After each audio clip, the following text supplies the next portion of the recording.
Godson Public School, Number 6, Surapet Main Road, Thirumal Nagar, Chennai 600099, Tamil Nadu. Tamilmani sir, வியாழத்தை நான் உங்கள்கிட்டேருந்தே தொடங்குறேன். பிரதமர் நரேந்திர மோடி ஒரு பக்கம் ஒரு நீண்ட நாட்கள் இந்தியாவை ஆட்சி செய்த பிரதமராக இருக்கிறார். இன்னொரு பக்கம் தமிழ்நாட்டினுடைய இளம் முதலமைச்சராக விஜய் இருக்கிறார். டெல்லிக்கு சென்றிருக்கிறார். இது இரண்டாவது முறையிலான பயணம். ஏற்கனவே சென்றதும் என்பது அரசு முறை பயணம் போனார். இப்போது கூடுதலாக காங்கிரஸ் கட்சியினுடைய மூத்த தலைவர்களையும் விஜய் சந்திக்கிறார் இல்லையா? இந்த பொலிட்டிக்கலை எப்படி புரிஞ்சிக்க வேண்டியிருக்குது? அவர் உங்கள் தலைப்பு மோடி விஜய் உறவு எப்படி இருக்குங்கிறது தான் இந்த பின்னணியில்.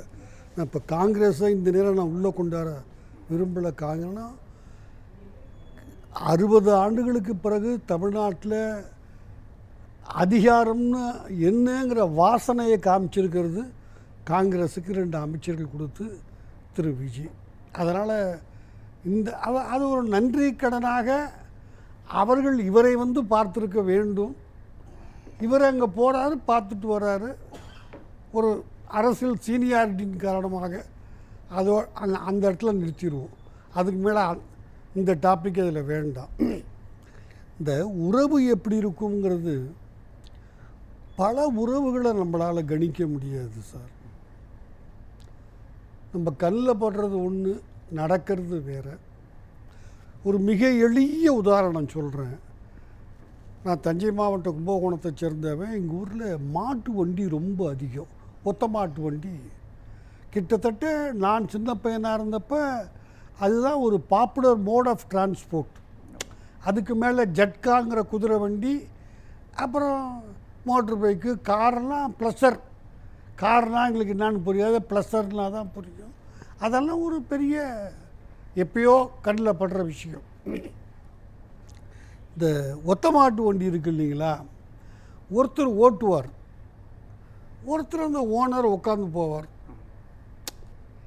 இவங்களுக்குள்ள உள்ள ரிலேஷன்ஷிப்பையே என்னால் கணிக்க முடியாமல் இருந்தது. நான் காரணம் சொல்கிறேன் கேளுங்க. முதல்ல ஏறி வண்டியில் உட்கார்றது ஓட்டுறவர் தான். அவர் உட்கார்ந்து அட்ஜஸ்ட் பண்ணி மாட்டை சரி பண்ணி கையில் பிடிச்சிக்கிட்டு அது வரைக்கும் இவர் இன்னும் வெயிட்டிங் தான். ஓனர் வெயிட்டிங் தான். ஐயா உட்காருங்கன்னு ஒரு உத்தரவு கொடுத்த பிறகு தான் இவருடைய வேலையாள் சார். இவர் சம்பளம் கொடுத்து வச்சுருக்காரு வண்டி ஓட்டுறவர். ஆனால் அவர் தான் முதல்ல உட்காருவார். அவர் உட்காந்து அட்ஜஸ்ட் பண்ணி சார் ஏறி உட்காரலாம்னு சொல்கிற வரைக்கும் இவர் நின்றுக்கிட்டு தான் இருக்கணும். யாருடைய உத்தரவுக்கு? இவருடைய வேலையாள் உத்தரவுக்கு வெயிட் பண்ணணும். உட்காருங்கன்னா உட்காரலாம். அதுக்கு பிறகு 2 பேரும் ஈக்குவலாக தான் உட்காருவாங்க. ஆனால் ஈக்குவல் அல்ல. நான் தான் சொல்கிறேன், ரிலேஷன்ஷிப்புங்கிறது இருக்குங்களே, அவ்வளவு எளிதாக நீங்கள் புரிஞ்சிக்க முடியாது. வண்டி போகும். சில நேரங்களில் இந்த ஓனர் மேலே உள்ள கோபத்தை ஓட்டுறவன் மாட்டு மேலே காமிப்பான். பல இடங்களில் பஞ்சாயத்து பண்ண போகிற இடங்களில் உட்காந்து போகிற இந்த பண்ணையார் எவனும் சரிப்பட்டு வரலன்னா அவனை மிரட்டுறதுக்கு பஞ்சாயத்தில் இவர் இந்த வண்டி ஓட்டுறவனை பலார்னு ஒன்று விடுவார். சில இடங்களில் அந்த வண்டியிலேயே ஒரு பெரிய கம்பு வச்சுருப்பான். எல்லா வண்டியிலையும் அந்த காலகட்டங்களில் ஒரு ஆபத்துன்னா அவன்தான் சிங்கப்பெண் ட்ரூப்பு இறங்கி 10 பேர் அடிப்பான். எனவே ஒரு வண்டி ஓட்டுறவனுக்கும் வண்டி ஓனருக்கும் உள்ள ஒத்தமாட்டு வண்டி தான் ரிலேஷன்ஷிப்பையே என்னால் இன்றைக்கி வரைக்கும் சரியாக கணிக்க முடியல. ஒன்று, இவங்களுக்குள்ள உறவு என்ன? ஒரு முதலமைச்சர் விஜய்க்கும் பிரதம அமைச்சர் திரு மோடியை பொறுத்தவரை எந்த எக்ஸ்டெண்டுக்கு வேண்டுமானாலும் அவர் போய் திரு விஜயை அக்காமடேட் பண்ண தயாராக இருக்கார். அவங்களுக்கு திராவிட கட்சிகளை ஒழிச்சிடணுங்கிறது தான் அவங்களுடைய ஓப்பனாக சொல்கிறாங்க. அவங்க ஒன்றும் மறைச்சு பேசலை. திமுக அண்ணா திமுக ரெண்டுமே நாட்டுக்கு தேவையில்லைங்கிறது பாஜகவினுடைய கருத்து. அதில் அவங்களுக்கு முதல்ல என்ன பிளான் இருந்துச்சு நான் புரிஞ்சுக்கிட்ட வரைக்கும், தப்பாக இருக்கலாம், முதல்ல திமுகவை இந்த எலெக்ஷனில் க்ளோஸ் பண்ணிட்டோம்னா எடப்பாடியை உட்காந்துருந்தா கூட இருந்துட்டு போட்டு நமக்கு கட்டுப்பட்டு இருப்பார், நம்ம சரிதாங்கிற மாதிரி சொல்கிறத செய்வார், அனுசரிச்சுக்குவார். அடுத்த எலெக்ஷனில் எடப்பாடி என்கிற அதிமுகவை க்ளோஸ் பண்ணலாங்கிறது அவங்களுக்கு அவங்களே எதிர்பாராமல் ஒரு வாய்ப்பு தங்கத்தட்டில் வச்சு வந்துருச்சு. விஜய் வந்துட்டார். இப்போ விஜயை வச்சு ரெண்டு கட்சியும் ஒன்று க்ளோஸ் பண்ணணும், திமுகவையும் க்ளோஸ் பண்ணணும், அதிமுகவையும். அதில் இன்னொரு புள்ளி இருக்கு இல்லையா சார்? இப்போ விஜயை வச்சு க்ளோஸ் பண்ணணும்னா விஜய் ஏன் காங்கிரஸ் கூட இருக்கணும்? காங்கிரஸ் முக்பாரத்துன்னு பேசக்கூடிய பாஜக எப்படி காங்கிரஸை வச்சு திராவிட கட்சிகளை இது பண்ணுவாங்க சார்? காங்கிரஸும் அதிமுகவும் ஏதாவது கூட்டணியில் இருக்கா? திமுகவை விட்டு வந்துட்டாங்க. அதனால் காங்கிரஸுக்கு திமுக அதிமுகவை காப்பாற்ற வேண்டிய அவசியம் ஒன்றும் இல்லை. 60 ஆண்டு காலமாக நான் முதல்லையே சொன்னேன், பவர் 67 to 26 பவர் பக்கமே போகாத பார்த்துக்கிட்டது இந்த ரெண்டு கட்சிகள் தான். இல்லை, எனக்கு புரியுது சார். அப்போ இந்த இடத்துல ஒரு 3 அரசியல் வருது இல்லையா? ஒன்று, நீங்கள் குறிப்பிட்டது மாதிரி திராவிட கட்சிகளை அரசியல் களத்திலிருந்து அகற்றணும், ஒரு புள்ளி. இன்னொரு புள்ளி, காங்கிரஸ் கட்சியையும் இந்திய அரசியலிருந்து அகற்றணும், காங்கிரஸ் முக்த் பாரத் அப்படின்ற அஜெண்டா. மூன்றாவது, பாஜகவை தமிழ்நாட்டுக்குள்ளே வளர்க்கணும். இப்போ இந்த இடத்துட்ட இடையூறாக விஜய் வந்து நிற்கிறார்ல, அப்போ இடையூறாக பண்ண வேண்டிய இடம் இருக்கு. சார், இடையூறு இல்லைங்கிறதா நான் சொல்கிறேன். அவருக்கு என்ன வேணும் சார்? காங்கிரஸை பொறுத்த வரைக்கும் அகில இந்திய லெவலில் அவங்களுக்கு பிஜேபி ஒரு அப்போசிஷன், காங்கிரஸ் இல்லை. நான் தான் சொல்ல வர்றேன், விஜய் எங்கே தோத்தாரோ அங்கே பிஜேபி சென்ட்ரலில் ஜெயிச்சிருச்சு. எங்கே சார் தோத்தார் விஜய்? அவரால் அதிமுகவை ரெண்டாக உடைச்சி ஒரு 25 பேரை இங்கே கொண்டு வரணும். அதான் போய் பார்த்தார். நான் முதல்ல அதெல்லாம் பேசிட்டேன், டயத்தை வேஸ்ட் பண்ண விரும்பலை. சிவி சண்முகத்தை போய், சிவி சண்முகம் ஒரு கட்சியினுடைய தலைவர் அல்ல, ஏன் அவரை போய் பார்க்குறாரு? அதை வெளியே வந்தாங்கன்னா நம்ம யாருடைய சின்ன அரையணா கட்சி காலனா கட்சி தயவு தேவையில்லை, நிமிர்ந்துக்கலாம்னு ஒரு. சார், அரசியலில் தப்பு சரின்னு ஒன்று கிடையவே கிடையாது, வெற்றி தோல்வி தான், தப்பு சரிங்கிறது கிடையாது. அங்கே இபிஎஸ் ரொம்ப ஷுரூடாக ஆக்ட் பண்ணி டப்பு டப்பு டப்பு டப்புன்னு கட்சியை விட்டு தூக்கி வெளியே போட்டு புது ஆளை போட்டார்.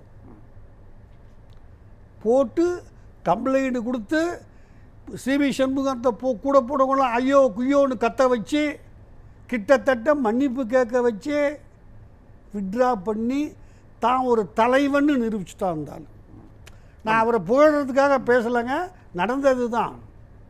அதனால் அதிமுகவில் 20 பேரை வெட்டி கொண்டு போக முடியல அவருக்கு. இன்னைக்கு வரைக்கும் இந்த 1, 2, 3 இவங்க ஆதரவெல்லாம் இருக்குது. இன்றைக்கி அவருக்கு மெஜாரிட்டி இருக்குது, நான் மறுக்கலை. அது ஆனால் மிக எளிதாக சென்ட்ரலில் ஹேண்டில் பண்ணிட்டார். யாரும் எதிர்பார்க்காத திரிணாமுல் காங்கிரஸில் 20 உடச்சி கொண்டாண்டார் எம்பியை. Sir, latest development. அப்போ தாவேகாவுக்குள்ள அப்படி ஒரு உடைப்பை மத்தியில் இருக்கக்கூடிய பாஜகவை பிரதமர் நரேந்திர மோடியை செய்வார்னு எடுத்துக்க முடியுமா? உடைக்கவே மாட்டார் சார். அதுவாக உடைஞ்சு என்னை எதிர்த்தா நான் உடைப்பேன். நான் போகிறதுக்கு முன்னாடி எந்திரிச்சின்னு என்னை கும்பிட்டுட்டீங்கன்னா ஏன் சார் உடைக்கிறேன்னா? சார், உடைக்கிறதுங்கிறது எப்போ வரும்? நான் என்ன சொல்கிறேன், இவர் தன் கையை பலப்படுத்திக்க முயற்சி பண்ணார், முடியலை. அதை ஷுரூடாக இவர் ஹேண்டில் பண்ணி பெட்டிஷன் கொடுத்து. சார், எனக்கு இப்போ நவீன் பட்நாயக்கு எந்த கட்சியும் ஆதரிக்காமல் எந்த கூட்டணியும் ஆதரிக்காமல் ஒரு நிலைப்பாடு எடுப்பார். ஜெகன்மோகன் அவரு கூட அதே நிலைப்பாட்டை தான் எடுக்கிறாரு. தேர்தல் சூழல் பொறுத்து அவர்களுடைய நிலைப்பாடு மாறும். அப்படிப்பட்ட ஒரு நிலைப்பாட்டை முதலமைச்சர் விஜய் எடுத்தார்னா பாஜகவுக்கு பிரச்சனை இல்லை. ஆனால் இப்போ ஒரு காங்கிரஸ் கட்சியினுடைய தலைவர்களை சந்திக்கிறாரு, அடுத்த இந்தியா கூட்டணிக்குள்ள போனார் அப்படின்னா நேரடியாகவே பாஜக எதிர்ப்புன்ற ஒரு புள்ளிக்குள்ள வருவார் இல்லையா? அந்த புள்ளியை எப்படி உங்களால கட்டமைக்க முடியும்? இந்தியா கூட்டணிக்குள்ள இதுவரைக்கும் போறதாக தெரியல. அவரை கேட்டப்போ கூட நான் இல்லைன்னு தான் சொல்றார். அதனால் போன பிறகு நாம் அதை என்ன பண்ணலான்னு, அத்தைக்கு மீசம் முளைச்சோம்னா நான் மாமான்னு நானும் சேர்த்து தான் கூப்பிடுவேன். நான் மறுக்கலை. இன்னைக்கு மீசம் முளைச்சிரும். நான் இன்னைக்கு இருக்கிற செட்டப்பை பார்க்கிறப்போ பாஜகவுக்கு எதிர்நிலைப்பாட்டில் தானே இருக்கிறாரு விஜய். ஒரு புள்ளி சார், ஒன்று காங்கிரஸ் கட்சியோட கூட்டணி வைக்கிறாரு முதல். இரண்டாவது விஷயம், தங்களுடைய முதல் எம்பியாக தாவேகாவிலிருந்து வருவதற்கான வாய்ப்பு இருக்கும் பொழுது அந்த வாய்ப்பை காங்கிரஸ் கட்சி கொடுக்கிறார் அப்படின்னும் பொழுது நேரடியாகவோ அல்லது மறைமுகமாக ஒரு மெசேஜை பாஜகவுக்கோ பிரதமர் மோடிக்கோ சொல்றாருல. அவரு காங்கிரஸ் தன்னோடு இருப்பதை உறுதி செய்து கொள்ளுகிறார். எம்எல்ஏ எலெக்ஷனில் உங்கள் ஓட்டு வேணும் இல்லையா? ஒரு ராஜ்யசபா எம்பி விஜய்க்கு வர்றதுனால ஒன்றுமே செய்ய முடியாதுங்க. வேற ஒரு குறைஞ்சது 5 இடைத்தேர்தல் இருக்குது. ஒவ்வொரு தொகுதிக்கும் ஒரு 5000 ஓட்டு 10,000 ஓட்டு அவங்ககிட்ட இருக்கு. சார், அரசியலில் நேற்று வச்சு கணக்கு பார்க்காதீங்க, இன்னைய வச்சும் பார்க்காதீங்க, நாளைய வச்சு. அவர் புத்திசாலி ஆகிட்டார் திரு ஜோசப் விஜய். இப்போ நான் சொல்கிறேன் உங்களுக்கு. எனவே அவர் அங்கே 20 எம்பியை உடச்சி ரெடி ஆகிட்டார், ஸ்ட்ராங் ஆகிட்டார் திரு மோடியை பொறுத்த வரைக்கும். இப்போ இவர் மோடியை பகச்சிக்கவே மாட்டார். எப்படி இருக்குன்னு கேட்டதால் என்னுடைய கணிப்பை நான் சொல்கிறேன். ஏன்னா இவரே இந்த லைட்டாக ஷேக் ஆகிட்டு இருக்கிறார். 1 இந்த 5ம் ஜெயிச்சிருச்சுன்னா இடைத்தேர்தலில் 5 கேண்டிடேட் அவங்க போட்டு எனக்கு தெரியல என்ன பண்ணுவாங்க, அதெல்லாம் பார்க்கணும். அன்னைக்கு இருக்கிற நிலைமைங்கிறது வேறு. இன்றைக்கி அவர் என்ன பியூட்டிஃபுல்லாக காய் நகர்த்திருக்கிறார். நான் சம்பந்தப்பட்ட ஒரு விஷயம் எனக்கு நேரடியாக தெரியும், அதனால் சொல்கிறேன் உங்களுக்கு. அவர் ஒரு இம்மச்சூர் பாலிட்டிஷியன் அல்ல. நான் பல நேரம் அவரை பற்றி அதான் சொல்லியிருக்கிறேன். எந்த புள்ளியில் சார் சொல்கிறீங்க? அது கான்க்ரீட்டாக சொல்கிறீங்கல்ல அது? ஆமாம், அந்த அப்போ சொல்கிறேன் சார். பரந்தூர் விமான நிலையம் வந்தே ஆகணும் சார். ஏன் வந்தே ஆகணும்னா, பெங்களூரெலாம் சாப்பிட்டுச்சு தமிழ்நாட்டை. அவன் ஏர்போர்ட்டு வச்சதெல்லாம் பார்த்தீங்கன்னா எங்கேயோ போயிட்டான். நம்மளால் கம்பீட் பண்ணவே, நாம் தான் பெரிய ஒரு துறைக்கு கம்பீட் பண்ண முடியல. அவங்க கூட ஃப்ளைட்டு இன்டர்நேஷ்னல் ஃப்ளைட்டு கொண்டாந்தே ஆகணும். காலத்தின் கட்டாயம், அது ரொம்ப தெளிவாக இருக்கணும். அதில் இவர் அரசியலுக்கு முழுசாக வர்றதுக்கு முந்தி அந்த ஊர் மக்கள் அதை கிளப்பி விட்டது டாக்டர் ராமதாஸும் அன்புமணி ராமதாஸும். அவங்க ஜாதி அங்கே கொஞ்சம் இருக்குது. இப்போ எங்கே எடுக்கிறாங்களோ அந்த பகுதியில், அந்த பகுதியோடு 32 ஆண்டுகளாக சம்பந்தப்பட்டவன். I am the biggest landlord of that area. தயவு செஞ்சு புரிஞ்சுக்கோங்க, ஆன் ரெக்கார்டு. என்ன பண்ணார் இவர்? போனார். இவர் பரந்தூர் போகல, இவர் ஏகனாபுரங்கிற ஊரில் மக்களை வச்சு பேசுனார். ஏகனாபுரம் இருக்கிறது வேறு, பரந்தூர் இருக்கிறது வேறு. பரந்தூருக்காரெல்லாம் அப்ஜெக்ட் பண்ணல, விட்டுட்டான். புரிஞ்சுக்குங்க, அங்கே ஆரம்பிக்குது. இல்லை, இதில் எந்த புள்ளியை நோக்கி நகர்த்துறாருங்க? எங்கே அசைக்க முடியாத இடத்துக்கு இருக்கிறாரு ஒரு சாதாரண அரசியல்வாதி. வந்துட்டார் அந்த மெச்சூரிட்டி. அரசியல்வாதி என்னென்ன செய்யணுமோ அதெல்லாம். இப்போ என்ன பண்ணிட்டாரு, அவங்கக்கிட்ட நான் அப்போஸ் பண்ணுவேன்னு சொல்லிட்டார். அன்னைக்கு அவருக்கு முழுசாக ஸ்டடி பண்ணக்கூடிய வாய்ப்பில்லை, கவர்மெண்ட்டில் இல்லை, ஒரு இம்பார்ட்டன்ஸும் அவருக்கு தெரியலை. ஏதோ போனார், ஒரு கோரிக்கை. இது ரொம்ப அந்த அளவு தான் அன்னைக்கு அவருக்கு மெச்சூரிட்டி இருந்துச்சு. பொறுப்பெடுத்துக்கிட்டு சொல்கிறேன் நான். இன்றைக்கி வந்த பிறகு அந்த வார்த்தையிலேருந்து ஒரு ஆளை விட்ரா பண்ணவும் முடியலை, நிறுத்தவும் முடியல. என்ன பண்ணுறாரு, நிறுத்த சொல்லி ஒரு உத்தரவு போடுறாரு. நிறுத்திடுங்க. நிறுத்தவே முடியாது. ஏன்னா 1500 ஏக்கர் காசு கொடுத்து சப்ரீசார் ஆஃபீஸில் ரிஜிஸ்டர் பண்ணியாச்சு. அதுவே போன கவர்மெண்ட்டு பண்ண ஒரு தவறு. அக்யூசிஷன்ங்கிறது சப்ரிஜிஸ்ட்ரார் ஆஃபீஸில் பண்ணுறது அல்ல. ரொம்ப சுருக்கமாக சார், இன்னொரு விருந்தினர். இப்போ அவர் என்ன பண்ணுறாரு, எதுக்கிற மாதிரியும் காமிச்சாகணும், வேண்டான்னு சொல்லணும், ஆனால் தடுத்தா நல்லதில்லைங்கிறத எல்லாரும் சொல்லிட்டாங்க. இப்போ என்ன பண்ணிட்டார், அவரே சென்ட்ரல் கவர்மெண்ட்டை கூப்பிட்டு, இப்போ நான் அப்படி பண்ணுவேன், வேறு இடம்னு நான் சொல்லுவேன், இங்கே கிடையாதுன்னு சொல்லிவிடுவேன், நிறுத்திடுவேன், நீங்கள் எனக்கு ப்ரெஷர் கொடுங்க. அவங்க சொல்லிட்டான். அதை ஏற்றுக்கிட்டு அவங்க இந்த மாத கடைசியில் நாங்கள் ஏன் செய்தே ஆகணும், பேப்பர் எல்லா பேப்பர்லையும் இருக்குது. நம்ம சென்ட்ரல் கவர்மெண்ட் அந்த கன்சர்ன்ட் ஆர்கனைசேஷன் அங்கே வந்து தான் ஆகணுங்கிறதுக்கு நாங்கள் உங்களுக்கு கம்ப்ளீட்டாக இந்த மாத கடைசியில் சொல்லிடுறோம்னு. அதை வச்சு பாருங்கள், உங்களுக்காக நான் போகிறேன்னு நிறுத்தக்கூட நிறுத்தி போட்டேன். ஆனால் சென்ட்ரல் கவர்மெண்ட் இப்படி ப்ரெஷரு, அவங்ககிட்ட தான் நான் கை காசு. அப்போ பாஜகவோடு இவங்க பகைச்சிக்கிட்டு ஒரு அரசியலை கட்டமைக்க மாட்டார். 100% பகைச்சிக்க மாட்டார். இன்னைக்கு தன்னை காப்பாற்றி கொள்ளுவது மட்டும்தான் அவருக்கு முக்கியம். பிஜேபியை இவர் எதிர்த்து பிஜேபிக்கு ஒன்றும் ஆகாது. திரிணாமுல் காங்கிரஸை உடைச்ச பாதையை கூப்பிட்டு வந்துட்டான், ஸ்ட்ராங்காக இருக்கான். அதனால் இவரை மோடி புட்சால்தனமாக பயன்படுத்திக்கிட்டு திமுக அதிமுக ஒழிக்க முயற்சி பண்ணுவார். அவர் திரு விஜய் மோடியை பயன்படுத்திக்கிட்டு தான் தொடர்ந்து இருக்க முயற்சி பண்ணுவார். இது ஒரு பாஜக மதவாத கட்சின்னு ஆரம்பத்திலிருந்து திரு விஜய் அவங்கள ஒதுக்கி வச்சு புறக்கணிச்சிக்கிட்டு இருக்கார். அவங்க கூட கூட்டணியில் இருக்கிற காரணத்தினால தான் அதிமுகவோட நான் சேரலை, இல்லாட்டி அதிமுகவோட சேர்ந்திருப்பேன்னு வெளிப்படையாக சொன்னார். இந்த பின்னணியில் பாஜக ஒரு அழகான தூண்டில போட்டுச்சு. ஒரே ஒரு ஓட்டு வச்சுருக்கோம், அவங்க நடுநிலைமை வைப்பாங்க, ஓட்டு எழுத்து போட மாட்டாங்க.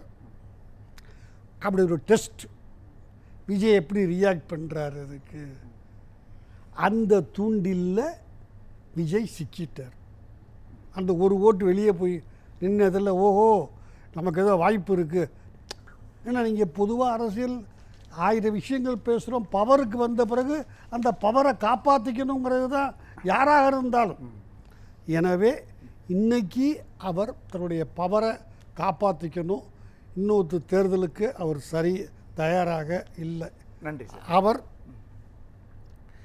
இப்படியே கொஞ்சம் பிஜேபியை ஒட்டி சின்ன சின்ன காரியங்கள் தமிழ்நாட்டுக்கு செய்துக்கிட்டார்னா, ஒருத்தர் தயாராக இருக்கார், எட்டி வாசலாக பார்த்துக்கிட்டு, அன்புமணி அவரை கொண்டு அவரும் அந்த கட்சியில் கூட்டணி சேர்ந்துக்கிட்டு தன்னுடைய மனைவிக்கு ஒரு மந்திரியை வாங்கி கொடுத்துட்டாருன்னா இந்த ஆட்சியும் ஸ்திரமாக இருக்கும். அதை நோக்கி விஜய் போய்கிட்டு இருக்கார். நன்றி சார்.